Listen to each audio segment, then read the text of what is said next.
Leave me alone! My granny goes. My granny goes. This movie was fantastic. He said it! He said it! The Fantastic Four have always given the vibe of being a family more than a team. Well, I guess if you think about it, a family is a team, right? Okay, let me break it down for you. The first ever Fantastic Four movie came out all the way back in 1961. And if you know your history, it's the same year of the Bay of Pigs invasion. Huh. You know, the more I do these videos and do research about them, the more I find out that regardless of what's happening in the world, these comic book writers will meet their deadline. Anyways, the first Fantastic Four movie came out in 1994. And I fucking hate how the Thing looks. Well, Mr. Funny Man, is this how you get your sick kicks? What? It's just an ordinary crabby. Oh my goodness! Bro, I don't care how much you like this movie, the Thing looks like he chews cement. Movie's 2 hours long of fantastic action. Well, 1 hour and 20 minutes-ish of fantastic action. You're gonna get tired of that word by the end of the video. I honestly believe that the Fantastic Four got popular because of Marvel Rivals and that meme of Reed Richards throwing a set. I'm not saying they weren't popular before, but that meme definitely gave them a boost, even though that movie was already in production way before the meme.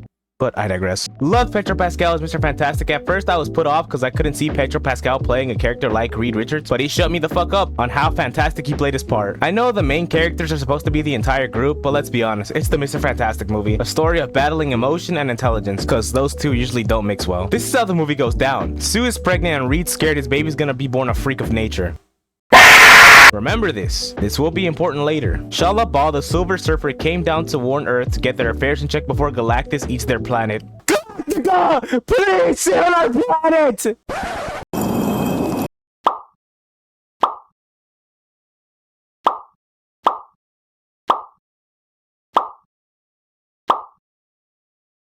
With that out of the way, Richards and crew go to space to talk to Space God, and you don't believe it.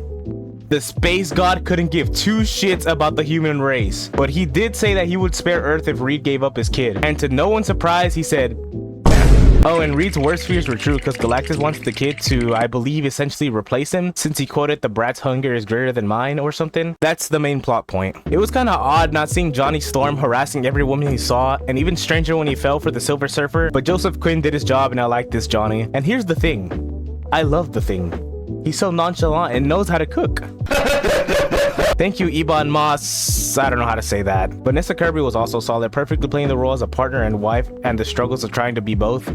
Truly a fantastic casting. And now the part I'm best at, shitting on things people enjoy because it's fun. So I'm not sure why, but there was like only one real fight scene, and that was with the Space God at the very end. Escaping the Silver Surfer is not a fight, by the way. That's escaping a mollywhopping. Also their powers, the Thing is whatever. It's the Thing. He's like always rock. Correct me if I'm wrong, but I'm almost certain I heard Johnny say flame on like once, which isn't a big deal. It's just nerd shit. Sue, I can probably count the number of times she went invisible with my hands throughout the entire movie. And Reed, I'm almost certain didn't throw a single punch the entire movie. I understand he's an intelligent person, but he has stretchy powers. I'm not gonna lie, I wanted to see him do Lofi shit, but all he used his powers for was movement and traversing the terrain. Also, this part. No in every fucking universe. It's Mr. fucking Fantastic! Galactus is stretching him like a used condom! I'm gonna keep it a $1.50. It didn't even look like he stretched them that far.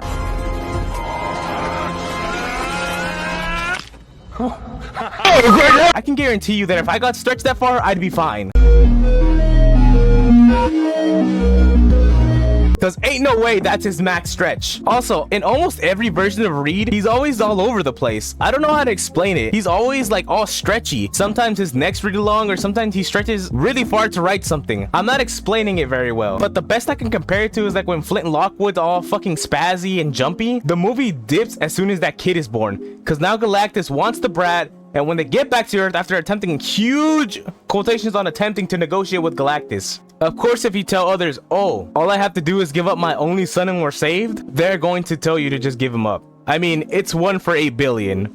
but he's a good dad, so of course he's not going to give up the product of Crab King Sue anyway. But man, that brat is essentially Marvel Jesus, bringing people back from the dead. Like, what the hell? Also, I love Galactus. I thought he was such a badass villain, and they did his design perfectly and demeanor. But here's the issue I had. When I think of Galactus, you know, the eater of worlds, I compare him to beings like Thanos, Darkseid, you know, Avenger level threats that literally threaten the balance of the universe. I know he's a Fantastic Four villain for the most part, but I think it would have been better if they started out with Doctor Doom and not the eater of planets. And now that we're done with that part, we're moving to my favorite part of this video, Pedro Pascal. So throughout the entire promotion of this movie, Pedro was feeling up his co-star Vanessa Kirby, which isn't a problem because it looks like she doesn't mind it, but she's fucking married and has a kid on the way. Nah, bro, you're just insecure. Bro, what? Look at this.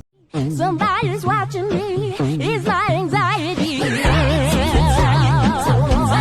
Think whatever you want. I would not let this shit happen to me though. Pedro's excuse for this is apparently he has anxiety. And if he has anxiety, then I have anxiety. Because if that's the excuse, that's fucking hilarious. Sorry, I have so much anxiety. Let me fuck.